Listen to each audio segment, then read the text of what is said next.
اپنے کام سے کام رکھو۔ میں نے تمہیں کتنی بار سمجھایا ہے کہ میرے معاملات میں دخل اندازی کرنے کی ضرورت نہیں ہے۔ تمہیں میری ایک بار کی بھی بات سمجھ میں کیوں نہیں آتی ہے؟ اس نے حلق کے بل چلاتے ہوئے کہا۔ میڈم، معاف کیجیے گا، مگر سر کا آرڈر ہے کہ آپ کوئی بھی گاڑی استعمال نہیں کر سکتے ہیں۔ آپ ڈرائیور کے بغیر حویلی سے باہر نہیں جائیں گے۔ سامنے کھڑے شاندار شخصیت کے مالک اس شخص نے اپنے اندر اٹھتے ہوئے لاوے پر بڑی مشکل سے قابو پایا تھا۔ اگر اس کے علاوہ کوئی وہاب سے اس لہجے میں بات کرتا تو اس کی زبان گھٹی سے کھینچ کر نکال لیتا، مگر سامنے کھڑی لڑکی، اس کو برداشت کرنا اس کی مجبوری تھی۔ وہ نہیں جانتا تھا کہ یہ سب کچھ اس سے کتنے عرصے تک کرنا ہوگا، لیکن ایک چیز کا اسے اندازہ تھا، اسے بہت ہی برداشت اور تحمل سے کام لینا ہوگا۔ او ہیلو مسٹر، میں تم سے بات کر رہی ہوں۔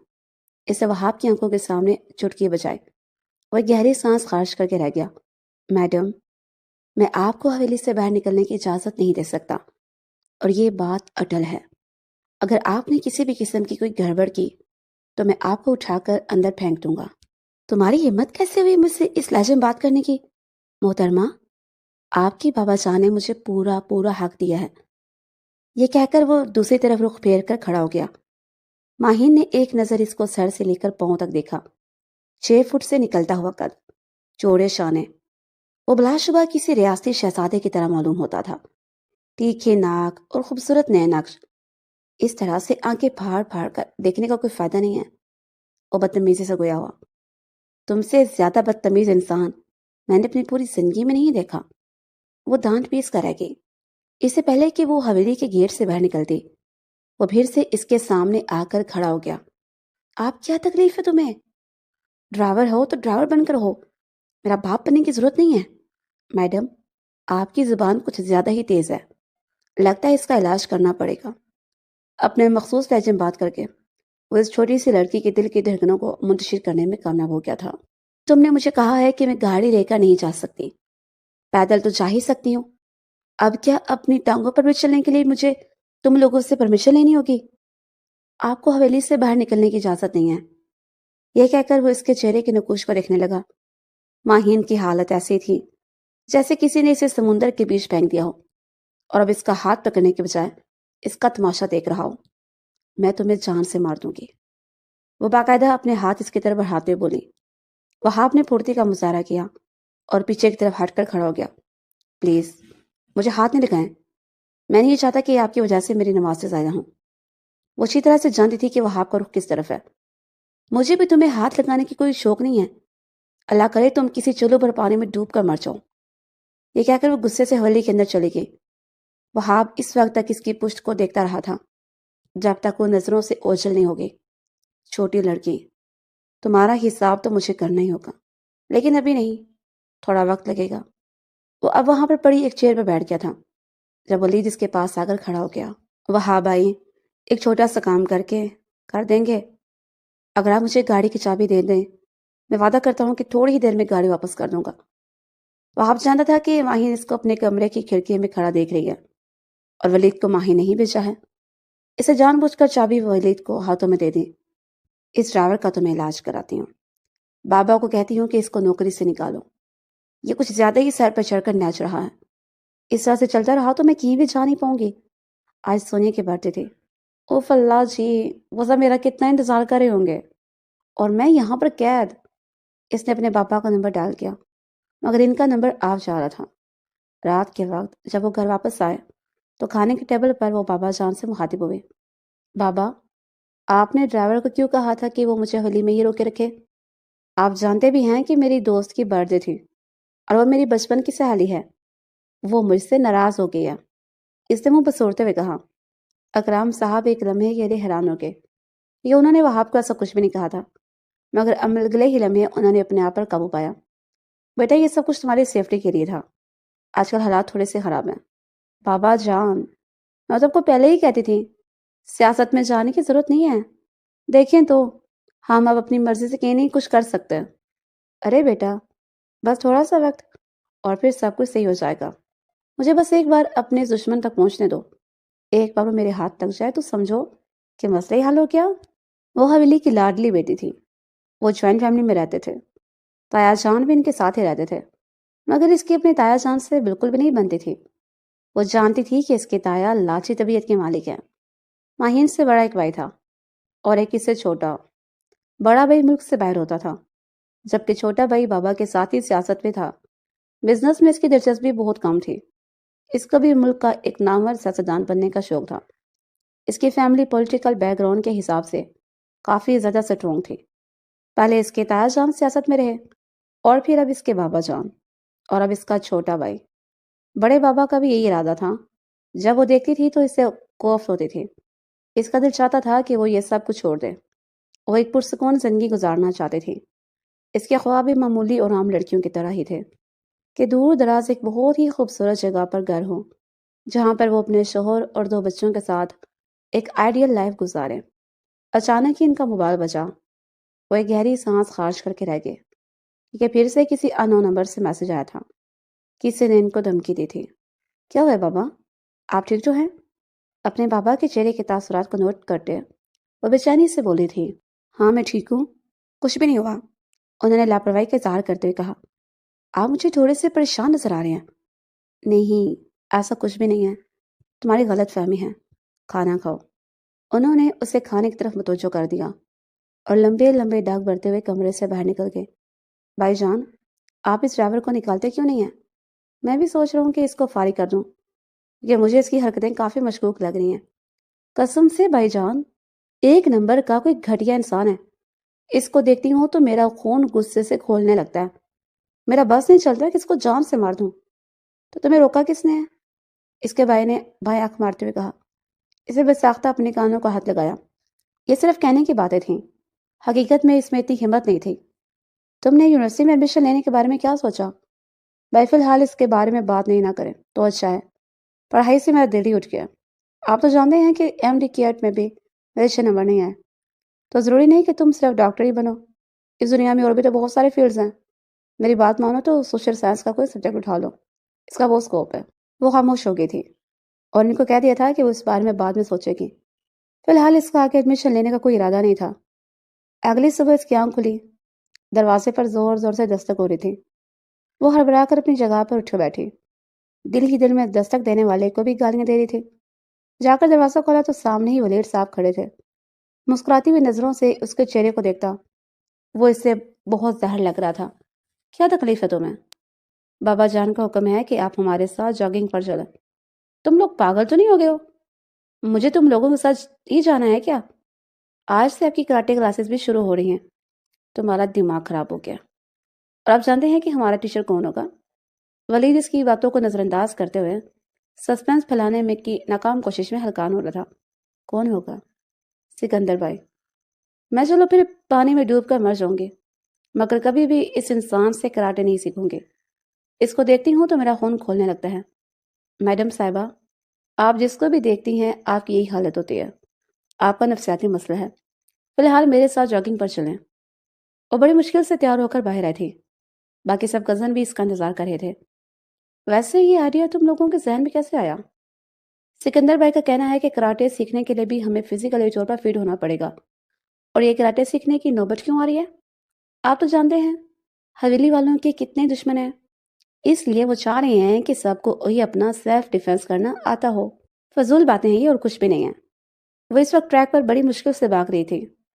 ہر 5 منٹ کے بعد اس کا سانس بری طرح سے پھول جاتی۔ 5 منٹ کی جاگنگ کے بعد وہ 10 منٹ کا وقفہ لیتی تھی۔ اس دوران وہ مسلسل اپنے چہرے پر کسی کی نظروں کی تپش محسوس کر رہی تھی۔ نگاہیں اٹھا کر دیکھتی تو وہاں پر کوئی بھی نہیں موجود ہوتا۔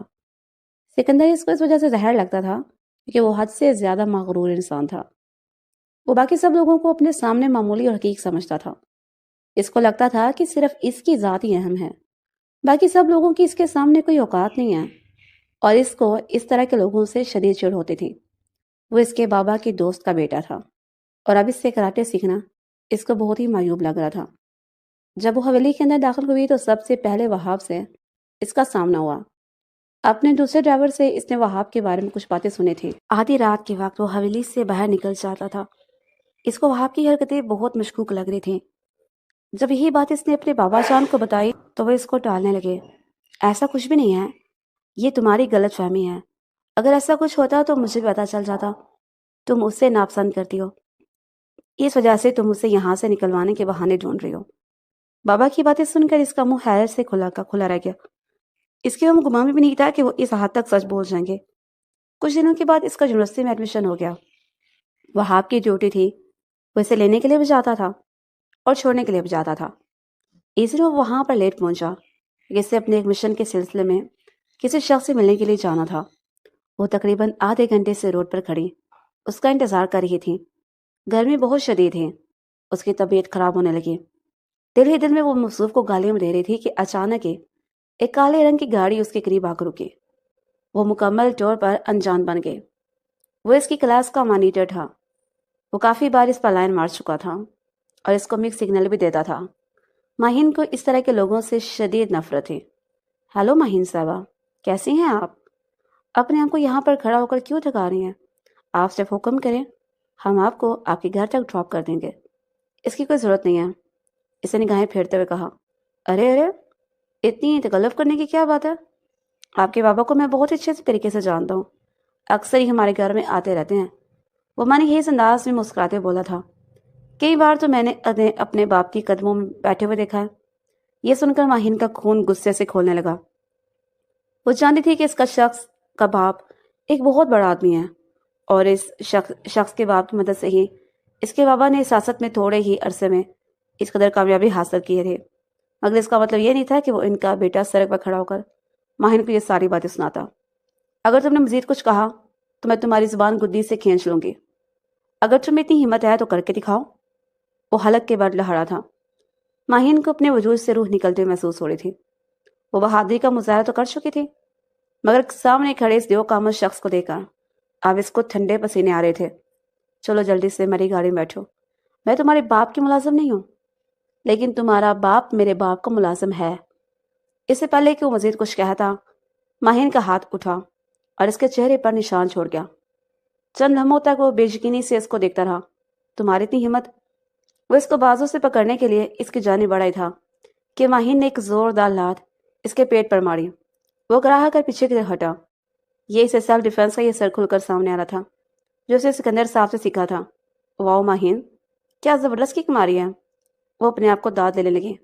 سامنے کھڑا انسان بھی کوئی معمولی یا کمزور شخص نہیں تھا، وہ بھی جم جاتا تھا۔ دوبارہ سے اس کی طرف بڑھنے لگا تھا کہ ماہین نے وہاں سے بھاگنا شروع کر دیا اور ایک گلی میں جا کر چھپ گئی۔ اسے اندازہ ہو چکا تھا کہ شخص اب کسی بھی حد کراس کر جائے گا اور وہ اسے یہ اجازت نہیں دینا چاہتے تھے۔ یونیورسٹی کے دروازے کے سامنے کھڑے گارڈز بھی کھڑے تھے، مگر کسی میں اتنی ہمت نہیں تھی کہ وہ سلطان کو روک سکتے کہ سلطان کا باپ اس یونیورسٹی میں فنڈنگ کرتا تھا۔ اس کے علاوہ وہ جانتے تھے کہ سلطان کا باپ کچھ بھی کر لینے کی صلاحیت رکھتا ہے، وہ ان کو نوکری سے بھی نکلوا سکتا تھا۔ اس وجہ سے وہ اپنے آپ کو رسک میں نہیں ڈالنا چاہتے تھے۔ وہ مکمل طور پر انجان بن گئے۔ اس گلی میں کھڑے ہوئے اس کو تھوڑی دیر گزری تھی جب اس کا موبائل بجنے لگا۔ اس نے کال اٹھائی۔ دوسری جانب وہاب تھا۔ کب سے تمہارا انتظار کر رہی ہوں، کہاں پر رہ گئے تھے تم؟ میڈم صاحبہ، میں تو یونیورسٹی کے گیٹ کے سامنے کھڑا ہوں، آپ کہاں پر ہیں؟ ماہین نے اسے اپنی لوکیشن بھیجی۔ ماہین کی حالت دیکھ کر اس کو شدت سے کچھ غلط ہونے کا احساس ہوا۔ آپ ٹھیک تو ہیں؟ ہاں میں ٹھیک ہوں، تم چلو یہاں سے، اس نے چہرہ موڑتے ہوئے کہا۔ وہ انجانے میں یہ بھول چکی تھی کہ پچھلی سیٹ پر بیٹھنے کے بجائے وہ فرنٹ سیٹ پر آ بیٹھی تھی۔ وہاب نے بھی اس کو یاد نہیں کروایا۔ اگر کسی نے آپ کو پریشان کرنے کی کوشش کی ہے تو آپ مجھے بتا سکتی ہیں، جب مجھے بتانا ہوا تو میں بتا دوں گی۔ یہ کہہ کر وہ ایک بار پھر سے نگاہیں پھیر کر بیٹھ گئی۔ حویلی پہنچنے کے بعد وہ بھاگتے ہوئے اپنے بابا کے کمرے میں گئی اور ان کے گلے لگ کر پھول پھر کر رونے لگی۔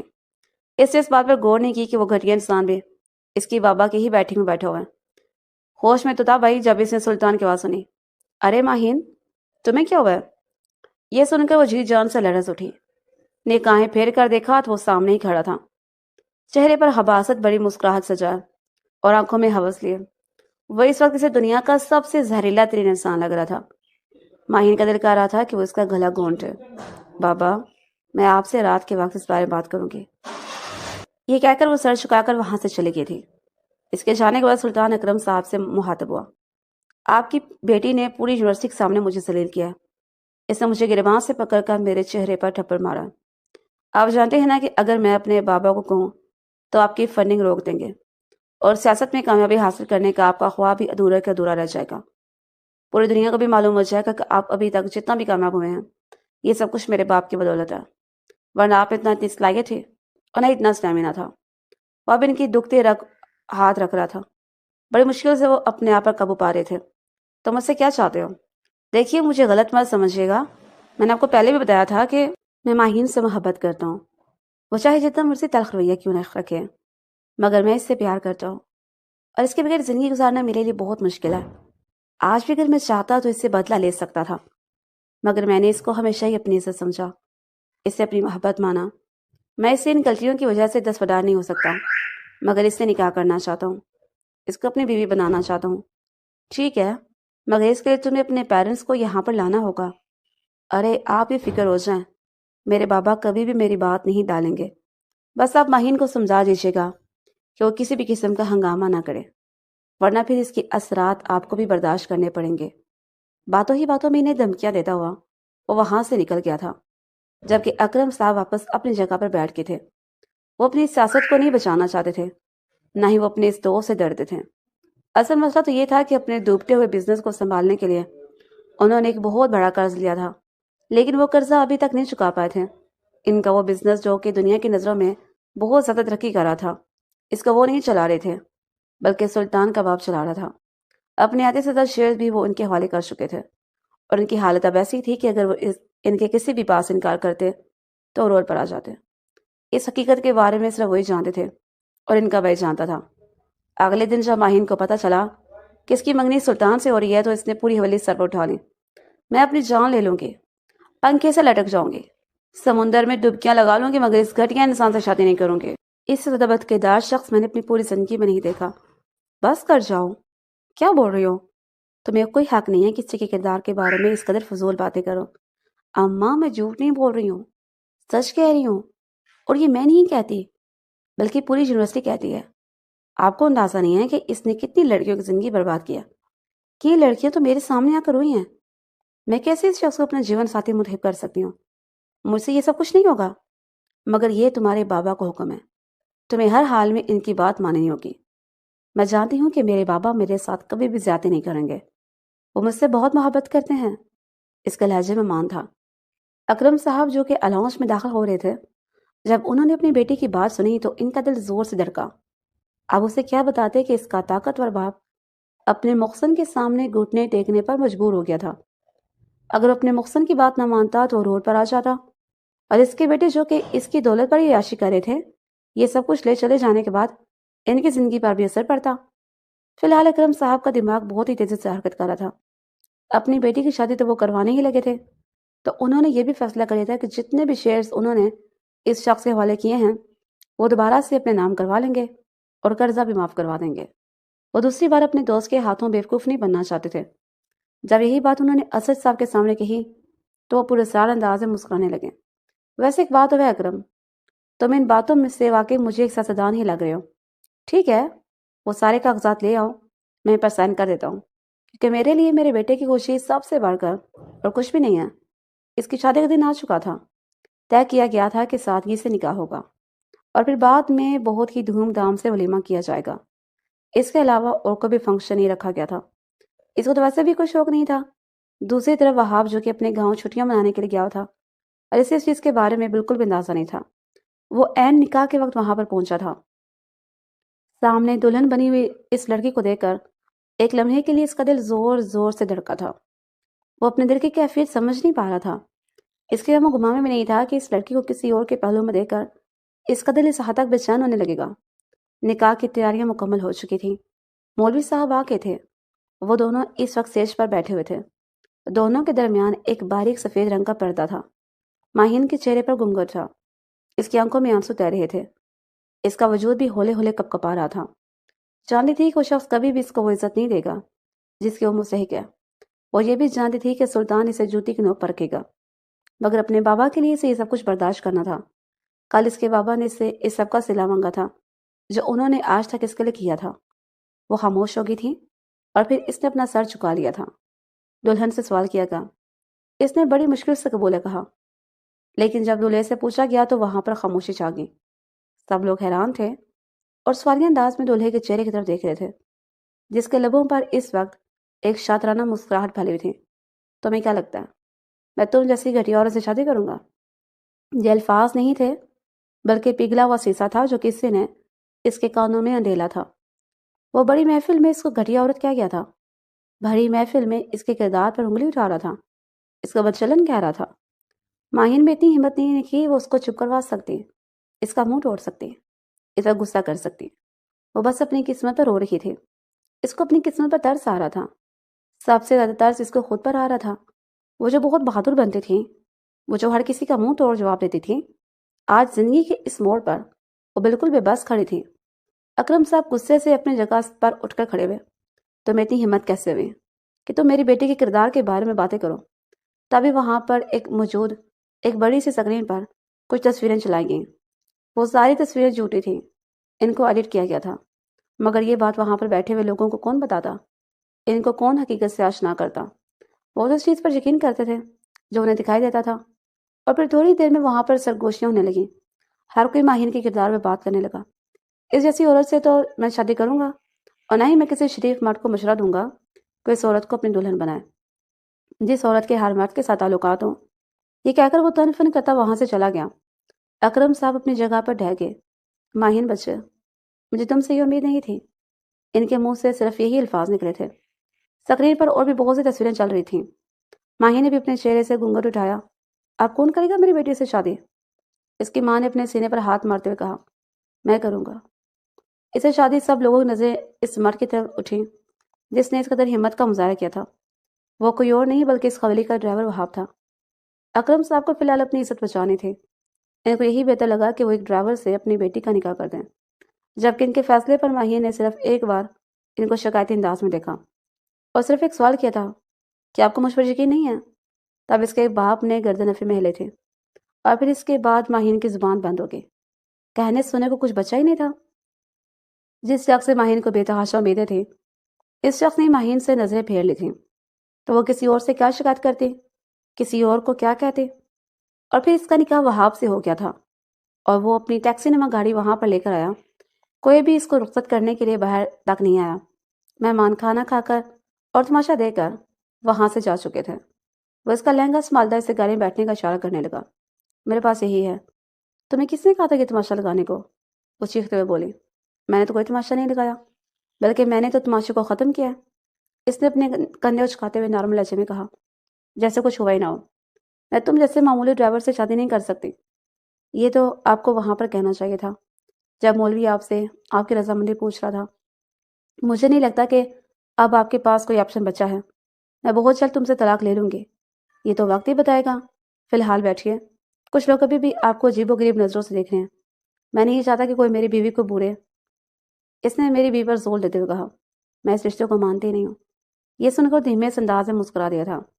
وہ اس کے ایک چھوٹے سے گھر میں لے کر آیا جہاں پر بمشکل 2 ہی کمرے تھے، لائٹ گئی ہوئی تھی۔ وہ اب اس کے چہرے کے تاثرات دیکھ رہا تھا۔ رو رو کر ماہر تھک چکی تھی، لیکن ابھی بھی اس کے چہرے پر دوبارہ سے رونے کے تاثرات نمودار ہو گئے۔ مہربانی کریں محترمہ، اپنے آنسوؤں پر تھوڑا سا قابو رکھیں۔ اگر یہ سب کچھ تمہارے ساتھ ہوتا تو میں تم سے پوچھتی۔ پہلے تو مجھ پر الزام لگایا گیا، اور پھر محل سے اٹھا کے چھوٹی سی جھونپڑی بیچ دیا گیا۔ مجھے سمجھ نہیں آ رہی ہے میں کیا کروں۔ وہ زمین پر بیٹھ گئی تھی۔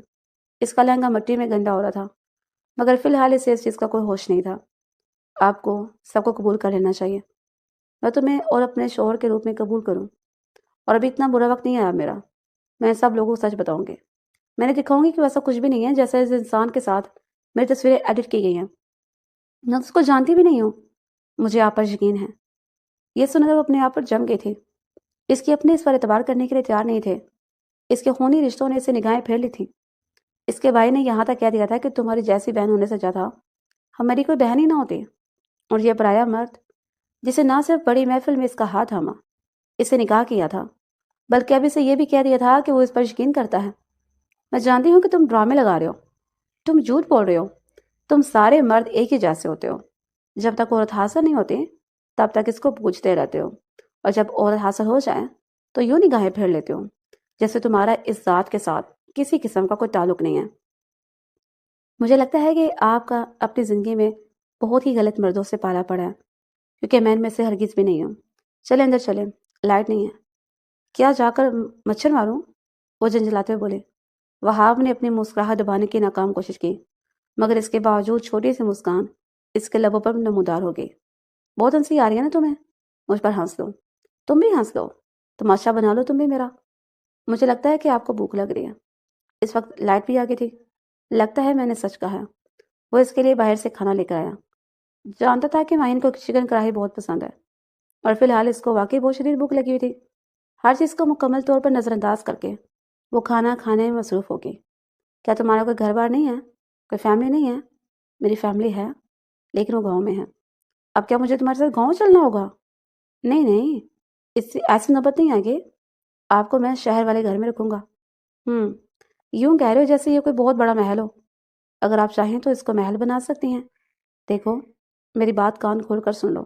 میں نے تمہیں پہلے بھی کہا تھا اور اب بھی کہہ رہی ہوں، میں اس شادی کو نہیں مانتی۔ اس سے پہلے کہ مزید کچھ کہتے وہ اس کا ہاتھ پکڑ کر اسے اپنی جانب کھینچ چکا تھا۔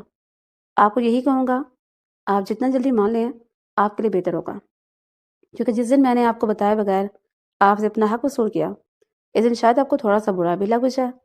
وہ اس کی چھوٹی سی ناک کو دباتا ہوا اس کو باتوں باتوں بہت کچھ سمجھا چکا تھا۔ میں تمہارے ساتھ نہیں رہوں گی، میں کل ہی یہاں سے چلی جاؤں گی۔ اچھا، تو کہاں جائیں گی آپ؟ آپ کو لگتا ہے کہ اب آپ کو کوئی اپنے پاس رکھنے کے لیے تیار ہوگا؟ میں اپنی خالہ جان کے پاس جاؤں گی، وہ لندن رہتی ہیں۔ کل صبح ہی میں ان سے بات کروں گی، کیونکہ میں اس چھوٹے سے جھونپڑی نما گھر میں نہیں رہ سکتی، میرا یہاں پر گزارا نہیں ہے۔ ٹھیک ہے محترمہ، آپ بات کر کے دیکھ لیں، ہو سکتا ہے کہ وہ اپنے آپ کو اپنے پاس رکھنے کے لیے تیار ہو جائے۔ چلیں، آپ آرام کریں۔ یہ کہہ کر وہ اس کمرے سے باہر نکل گیا۔ پوری رات ہی وہ اپنی قسمت پر آنسو بہاتی رہی تھی۔ سب سے زیادہ رونا تو اسے اس چھوٹے سے کمرے پر اور مچھروں کی آوازوں پر آ رہا تھا، جو 5 منٹ کے بعد اس کے کانوں میں پتہ نہیں کون سے گیت گانے لگتے ہیں۔ اللہ جی، کیا میں اتنی بری تھی کہ آپ نے میرے نصیب میں یہ سب کچھ لکھا؟ جھنجھلا کر رہ گئی تھی۔ اگلی صبح وہ اس کے لیے ناشتہ لے کر آیا تھا۔ اس کے چہرے پر 2 دانے نکلے تھے۔ یقیناً مچھروں نے اپنا کام کر دکھایا تھا۔ آپ کو کچھ عرصے سے یہاں رہنا ہوگا، پھر میں آپ کو آپ کی مرضی کی جگہ پر لے کر چلا جاؤں گا۔ بس بس، یہ ڈرامے لگانے کی ضرورت نہیں ہے۔ میں اچھی طرح سے جانتی ہوں کہ تمہاری اوقات کیا ہے۔ وہاب نے اپنے آپ پر دوبارہ سے بڑی مشکل سے قابو پایا تھا۔ آپ کو کیا لگتا ہے زندگی گزارنے کے لیے صرف اور صرف پیسہ ہونا چاہیے؟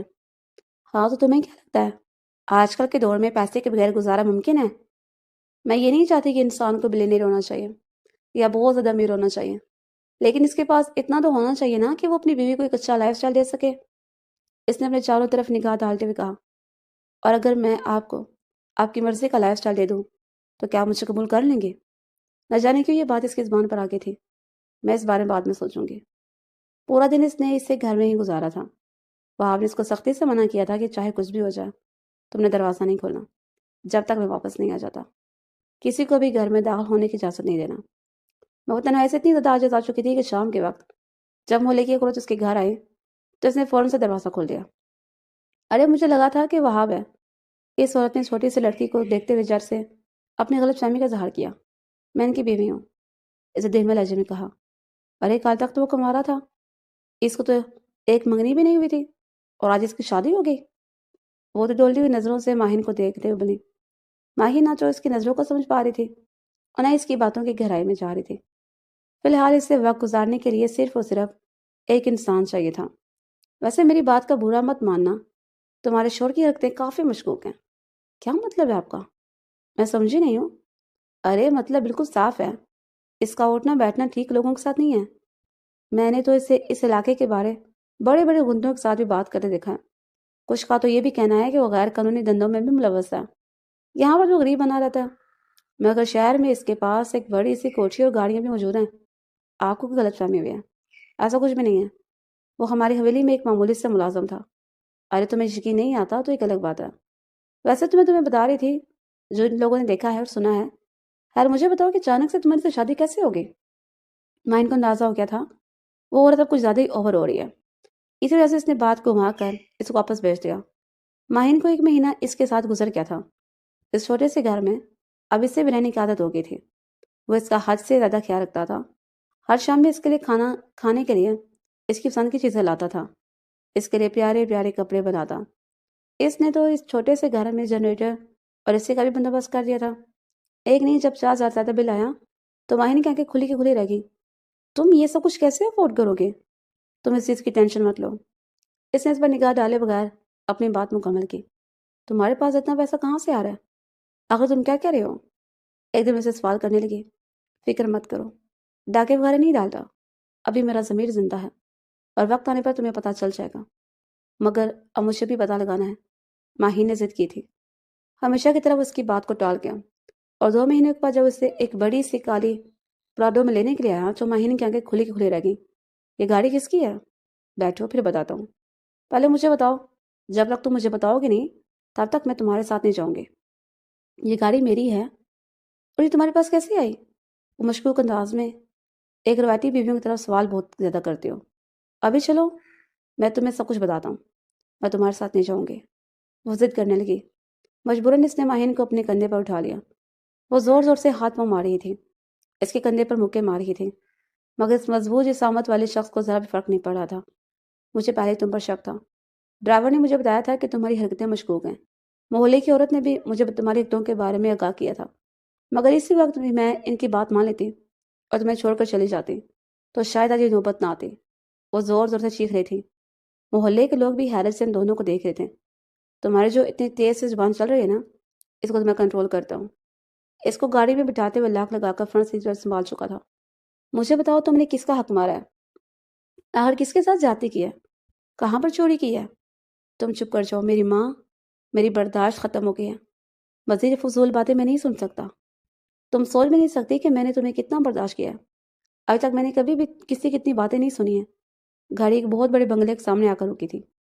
ماہین کا منہ حیرت سے کھلے کا کھلا رہا۔ وہ اس کو دیکھ کر حویلی کے اندر داخل ہوا۔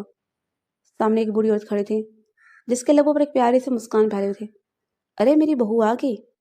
یہ سن کر اس نے حیرت سے وہاب کے چہرے کی طرف دیکھا جو پہلے سے اس کو دیکھ رہا تھا۔ تم نے مجھ سے جھوٹ بولا نا، تم ایک معمولی سے ڈرائیور نہیں تھے، تم کوئی بہروپیہ تھے۔ وہ ٹوٹے پھوٹے لفظوں کے ساتھ اسے سوال جواب کر رہی تھی۔ دیکھو، میں تمہیں سب کچھ بتا دوں گا۔ اس سے مزید کہنا چاہا مگر ماہین اس کی بات کو نظر انداز کرتے ہوئے اس بوڑھی عورت کے پاس چلی گئی جنہوں نے بہت ہی شفقت سے اپنے گلے سے لگایا تھا اور اس کے ماتھے پر بوسہ دیا تھا۔ رات کافی دیر تک وہ اس کے ساتھ ہی باتیں کرتی رہی، تب اس پر یہ راز اشکار ہوا کہ اس کا شوہر ایک میجر تھا اور ایک مشن کے سلسلے میں ان کے حویلی پر موجود تھا۔ دراصل وہ اس کے کزن کے خلاف ثبوت اکٹھے کر رہا تھا۔ ماہین کا کزن غیر قانونی سرگرمیوں میں ملوث تھا۔ چھوٹی سی عمر میں ہی اس نے ایک بہت بڑی گینگ کے ساتھ ہاتھ ملا لیا تھا۔ وہ وہاں پر اسی وجہ سے تھا تاکہ اس کے کزن پر نظر رکھ سکے اور اس کی سرگرمیوں کو ٹریک کر سکے۔ اس سے چھوٹی سی لڑکی کو اسی وجہ سے اس معمولی سے گھر میں رکھا تھا کیونکہ وہ جانتا تھا کہ حویلی والے اس کے پیچھے ضرور آئیں گے۔ جب تک اس کا کزن پکڑ نہیں لیتا تب تک کسی کے ڈرامہ کرنا تھا۔ اب جب کہ مشن کمپلیٹ ہو گیا تھا اور اس کا کزن پولیس کی کسٹڈی میں چلا گیا تھا تو وہ ماہین کو اپنی حویلی میں لے آیا، مگر آپ ماہین اس کی کوئی بھی بات سننے کے لیے تیار نہیں تھی۔